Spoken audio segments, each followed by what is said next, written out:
Subscribe कीजिए हमारा channel और दबाएं इस बेल आइकन को ताकि आपको रेगुलर नोटिफिकेशन अपडेट्स मिल सकें। हाँ करूँ मदह अहले दुवल रजा, पड़े इस बला में मेरी बला, मैं तो गदा हूँ अपने करीम का, मेरा दीन पार आए ना नहीं। थोड़ी देर तवज्जो करना और सुनना। वफादारी जो होती है ना, थोड़ी देर की, देखो ना हजरत बिलाल ने वफा की थी। यहाँ क्या हाल करते हैं हम लोग कारकुनों का। मैं अक्सर ये रोना रोता हूँ। मैं कहता हूँ जब तक तो पीर साहब के आस्थाने पे झाड़ू देता है तब तक तो वो बड़ा वफादार मुरीद होता है। अगर उस पर कर्जे चढ़ जाए तो पीर साहब कहते हैं उसका जाती मामला है। जब तक वो अपने हाथों से सियासतदान के इश्तिहार लगा रहा होता है तब तक वो कारकुन होता है, कारकुन। और जब वो कहीं उलझ जाए तो कहते हैं जी मैं जी उसके जाती मामले में नहीं। ये जाती मामला क्या होता है? जब तेरे इश्तिहार लगा रहा था सियासतदान के तब जाती मामला नहीं था। जब किसी को जरूरत पड़ गई तो अब मामला जाती हो गया। प्यार करना पड़े, कुछ देना पड़े तो फिर भाग गए, बिफर गए।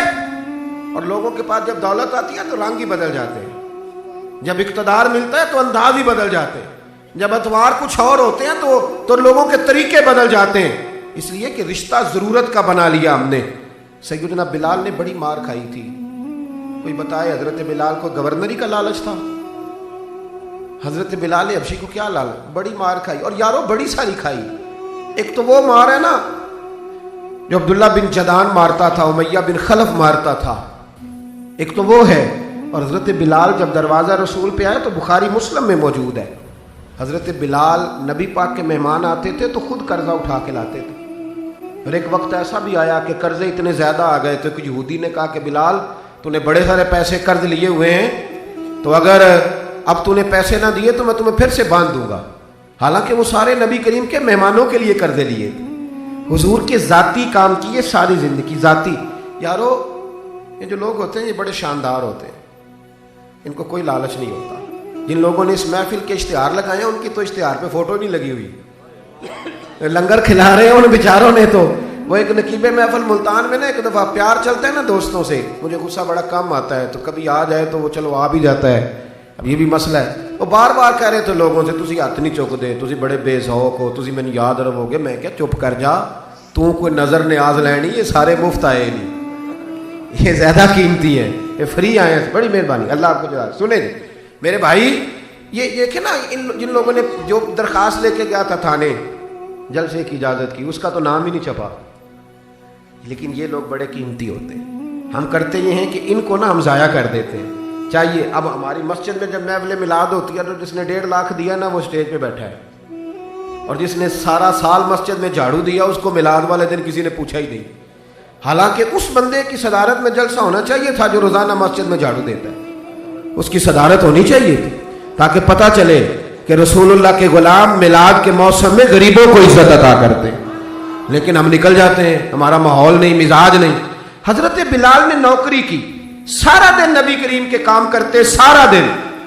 थोड़ा सा टाइम बच जाता ना, कहते हुजूर कोई हुक्म तो नहीं? मुल्ला रूमी ने लिखा है कोई हुक्म तो नहीं? हुजूर फरमाते नहीं सारे काम हो गए। हुजूर मैं थोड़ी देर के लिए जाऊं? जाएं।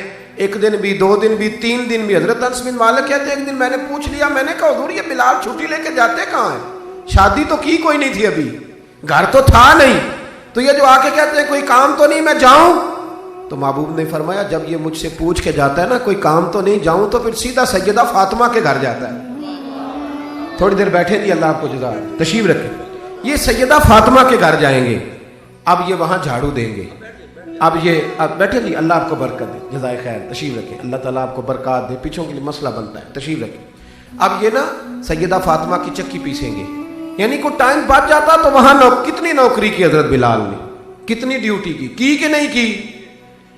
लेकिन किसी ओहदे के लालच के लिए, किसी मनसब के लिए, किसी फोटो के लिए, किसी सदारत के लिए। लेकिन मेरे महबूब ने भी जब एजाज दिया ना तो फिर कमाल ही दिया। पढ़िए तिरमिजी शरीफ, हुजूर आए ना मेराज से वापस। मैं जलसे से देर से जाता हूँ ना तो मेरी एक बेटी है, वो जब मैं निकलने लगता हूँ कहती है आज देर से आए तो दरवाज़ा नहीं खोलना। रोज़ ही देर से आते हैं, तो जब रात को जाता हूँ तो सबसे पहले वही खोलती है। आ गए आप। अब बंदा जब सफ़र से वापस जाता है तो पहले बच्चों की बात करता है, बेटों की। महबूब मेराज के सफ़र से वापस आए, लेकिन सबसे पहले जो बात की वो हजरत बिलाल हबशी की। سب سے پہلی بات سیدنا بلال کی، مجمع میں بٹھا کے، مجمع میں حضرت بلال کو مجمع میں بٹھا کے فرمایا کیا عمل کرتا ہے بھئی تو بلال؟ عرض کی حضور کیا ہوا؟ فرمایا بتا کیا کرتے ہو، کون سا عمل ہے جو زیادہ کرتے ہو؟ کہا حضور حکم کریں۔ تو محبوب فرمانے لگے جب میں جنت میں گیا ہوں نا معراج کی رات، تو میں نے وہاں تیرے قدموں کی آواز سنی ہے۔ جنت میں تیری اب کس نے ذروں کو اٹھایا اور صحرا کر دیا، اور کس نے قطروں کو ملایا اور دریا کر دیا، یہ کس کی حکمت نے یتیموں کو کیا در یتیم اور غلاموں کو دنیا بھر کا مولا کر دیا۔ ایک بڑی عجیب بات لکھی ہے ابن اسحاق نے، کہتے ہیں کہ جب فتح مکہ ہوئی نا، ظہر کا ٹائم ہوا، تو نبی کریم علیہ السلام نے فرمایا چلو بھی اذان پڑھو، بلال کو بلاؤ۔ تو جو ہے میری بات پر سنیں اور یاد رکھیں، حضور نے فرمایا بلال کو بلاؤ، اذان پڑھے۔ تو ایک شخص نے حضور کے کان میں مشورہ دیا کہ یا رسول اللہ صلی اللہ علیہ وسلم کافر تو پہلے ہی سارے جل گئے، مر گئے، فتح مکہ ہے، تو کچھ لوگ حضرت بلال کے بڑے دشمن ہیں، تو یا رسول اللہ صلی اللہ علیہ وسلم بلال یہ ہمیشہ پڑھتا ہے وہی پڑھیں گے، تو آج نہ کسی اور کی ڈیوٹی نہ لگائیں اذان پڑھنے کی، فتح مکہ کا موقع ہے، چلو کوئی اور پڑھ دے۔ یہ روٹین میں جب پروگرام ہوتے ہیں تو تب تو مقررہ امام بھی نہیں نا جماعت کراتا، چلے کوئی بزرگ آئے ہیں وہ کرا دیں، آج موقع ہے، بری بھی بات کوئی نہیں۔ جس نے مشورہ دیا خلوص کے ساتھ دیا، حضور کوئی اور نہ آج پڑھ دے، لیکن میرے محبوب نے جو جواب دیا وہ بڑا قیمتی تھا۔ محبوب کریم فرمانے لگے جب پتھر کھانے پڑے تو تب تو بلال پڑھے، اور جب بدر اور احد میں تلواریں چمکے تو تب تو بلال پڑھے، اور فرمایا جب بھوک کاٹنی پڑے تب تو اذان بلال پڑھے، اور آج اللہ شان عطا کرے تو کوئی اور پڑھے۔ فرمایا سارے نیچے کھڑے رہیں گے، ابو بکر و عمر و عثمان و علی، طلحہ و زبیر، سارے ہمیشہ کی طرح سنیں گے، اور آج بیت اللہ کی چھت پہ چڑھ کے جو اذان پڑھیں گے وہ بلال حبشی ہوں گے۔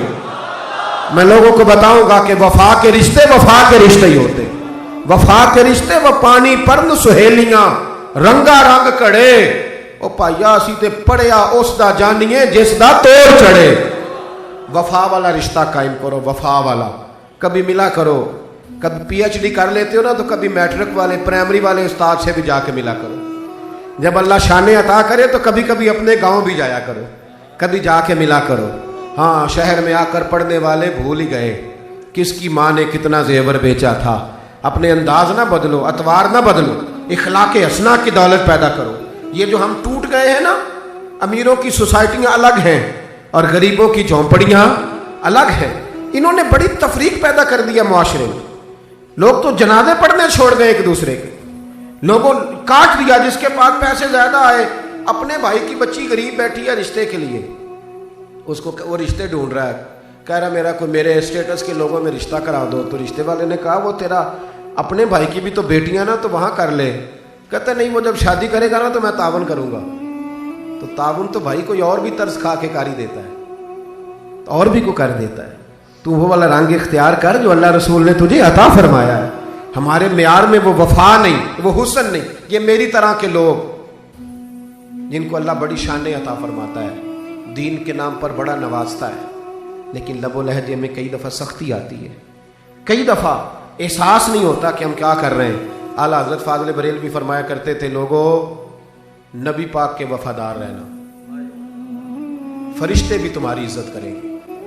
کیا فرمایا؟ کہنے لگے فرشتے بھی کرتے ہیں تعظیم میری، فدا ہو کہ ان پر یہ عزت ملی ہے۔ اکرام کرنا، کبھی بھی اپنے نفس کو نصیحت کر رہا ہوں، کبھی بھی دور عروج میں کوئی آدمی بھول نہ جائے، یہ تھوڑا ہی وقت لگتا ہے، تھوڑا ہی۔ چڑھ دے سورج ڈوب دے ویکھے تے بل دے دیوے بوجھ دے ویکھے، جنہ دا نہیں جگ تے کوئی میں وہ بھی پتر پال دے ویکھے۔